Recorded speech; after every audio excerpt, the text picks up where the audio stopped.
அண்மை செய்தி போதையில்லா தமிழகத்தை உருவாக்க ஐபிஎஸ் அதிகாரிகள் முழு மூச்சாக செயல்பட வேண்டும் என்று முதலமைச்சர் விஜய் தெரிவித்திருக்கிறார்.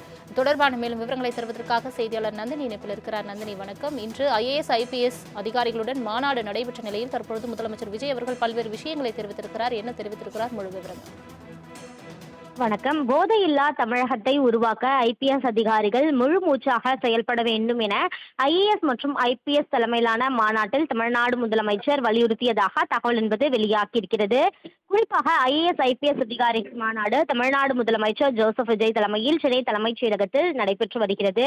இன்று காலை ஐஏஎஸ் மற்றும் ஐபிஎஸ் ஒருங்கிணைந்து இந்த மாநாட்டில் பங்கேற்றிருக்கிறார்கள். ஐஏஎஸ் அமைச்சர்கள் மற்றும் துறை செயலாளர்களும் பங்கேற்றார்கள்.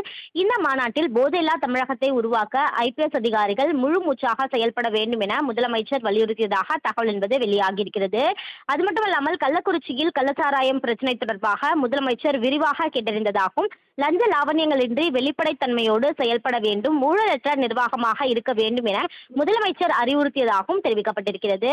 அது மட்டுமல்லாமல் ஒவ்வொரு மாவட்ட காவல் அதிகாரிகளுடன் மாவட்டத்தில் நிலவக்கூடிய பிரச்சனைகள் குறித்தும் முதலமைச்சர் கேட்டறிந்திருக்கிறார். அந்த வகையில்தான் சட்டம் ஒழுங்கு நிலவரம் உள்ளிட்டவை குறித்து முதலமைச்சர் மாவட்ட கண்காணிப்பாளர்கள் அதே போன்று மாவட்ட ஆட்சியர்களுடன் ஆலோசனை மேற்கொண்ட நிலையில் போதையில்லா தமிழகத்தை உருவாக்க வேண்டும் எனவும் அதற்கு ஏற்றாற்போல் நடவடிக்கைகளை தீவிரப்படுத்தவும் தமிழ்நாடு முதலமைச்சர் வலியுறுத்தியது குறிப்பிடத்தக்கது. தங்களின் முழு விவரங்களுக்கு நன்றி நந்தினி.